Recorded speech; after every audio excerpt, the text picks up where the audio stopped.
So, yeah, hello everybody. We're here with Big Mick Hughes, live sound engineer since day one, I think, for Metallica, since '84. Since 1984, yeah. Wow. And with Ian Bond, live sound engineer for Porcupine Tree since 1999. It's already quite some time as well. And we're here at Pinkpop Festival in the Netherlands, and Porcupine Tree are going to play in the tent, on the tent stage, and Metallica, of course, will hit the big stage at, I don't know. The moment we finish, I think. Okay, so that I want to go and see Porcupine Tree. And I'm going to have to be working. Yeah, but they'll wait for you, won't they? That's fine. No, they won't actually. That's true, no, somebody else will turn it on. That's all it needs.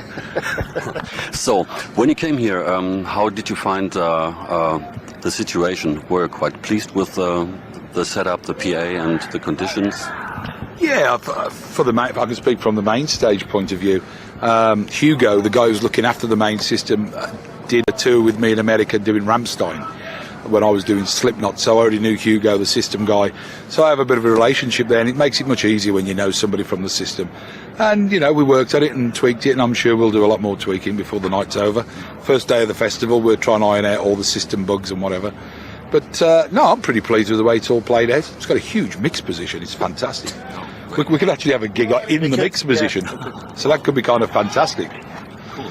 And Ian, you?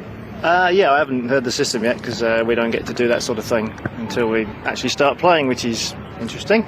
So, and of course, the first song is 1, 2, 3, everyone in at the same time. So you had a chance to tweak the system, and you didn't. Correct. So, what will you do as the first thing when you spot there's something not the way you would like it?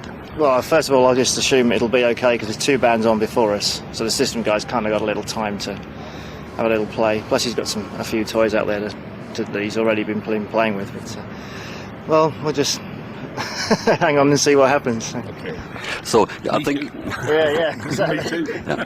And I think the biggest challenge always is to get at least as much of a controlled situation on stage. What the instruments feed to you guys on the mixing desk, and what do you do? Well, with the Metallica situation, it's something I've been doing for probably 15 years now, I would think.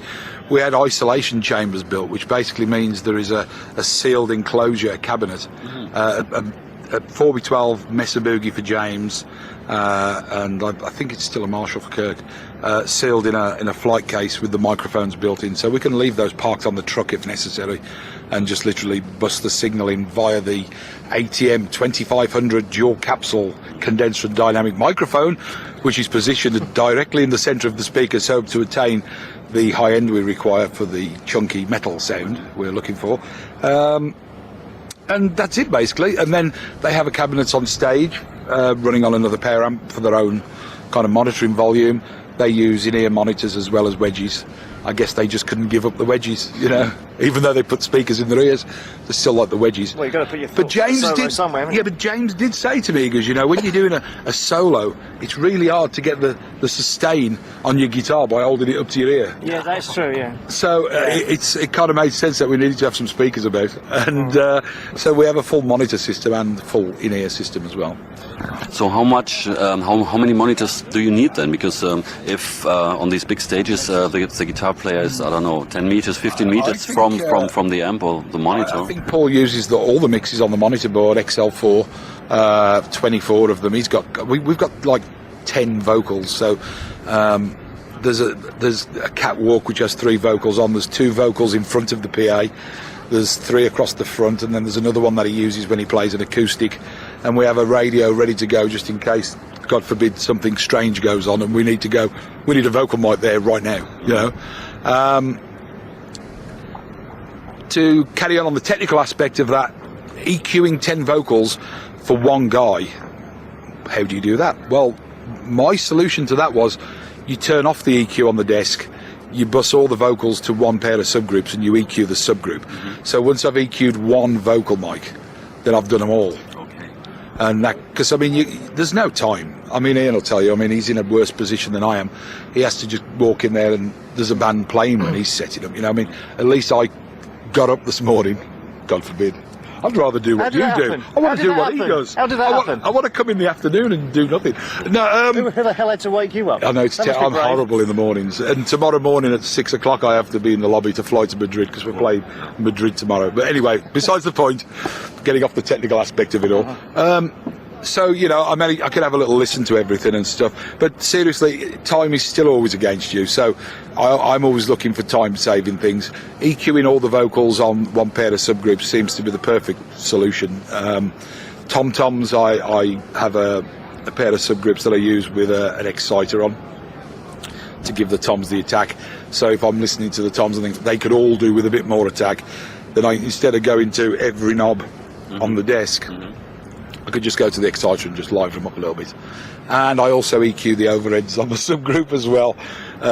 However, I do have the EQ switched in on those for the little tweaks. Yeah. How many have you got? 4? 6 overheads. Okay. I mic each cymbal's mic'd underneath.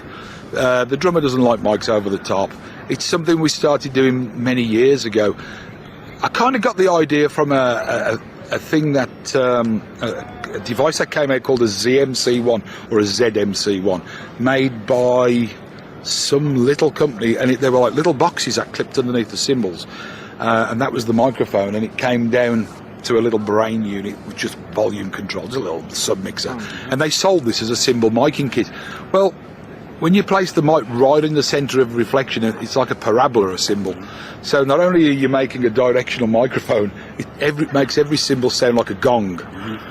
So I moved on from that and thought, well, you know, the best place, you need to have a bit of the stick noise in the cymbal to give the cymbal its initial attack. So I then got longer goosenecks made, and I use ATM 35s now strapped underneath, and that's what I used, picking up nearer the edge of the cymbal, and it removes the parabola problem of it keep focusing and the pickup of the microphone, and you get that bit of stick, so that works well. So do you pre-mix the drums, or do you do a special treatment of the drums to feed to the monitor desk, or do you take each drum instrument directly to the front of house desk? And everything, it's just a splitter on stage. The monitor desk gets the same signal I do. I don't do anything and send it back to the monitor guy other than any tape. Well, I'll say tape. It's not tape anymore, is it? I have a hard drive, that instant playback machine. I always call it the tape thing. I don't know. It's because I'm old and haggard. So the instant playback machine gets sent to monitors, and that's about it, really. I send effects to Pro Tools for vocal, snare, and guitar, and whatever I'm doing, and drums. And of course to mobile trucks as well. We tend to send them all the vocal effects. That's about it, really. Speaking of vocal effects, you said 10 vocal microphones for James for one voice. Okay, EQ it in the subgroup, but what do you do to them before in terms of compressing? Yeah, compress. I use DL241's Drawmers. And the reason I use those is because they have a little noise gate on the end, and that gate is amazingly useful, because try doing a show with 10 open vocal mics, all at a sufficient level to put it over as a lead singer. You're not talking like, okay, one is the lead singer and all these others are backing vocals. No, they're all the lead singer. So they all need an incredible amount of pressure on, and also have the same amount of effects on every one of them. So the gate on the end of the DL Drawmer 241 is fantastic. It's just dial it in, just set it above the noise floor, and normally it'll always open when he walks up to it. There's a few points in the show when it's a bit of a quieter song where we have to man the threshold, to back it off, or in between songs I might turn the gate off it so as you don't get losing the leading edge of words and stuff, hello Alt Lake City instead of Salt Lake City, and so you have to be a bit careful of that kind of thing, but it saves the show.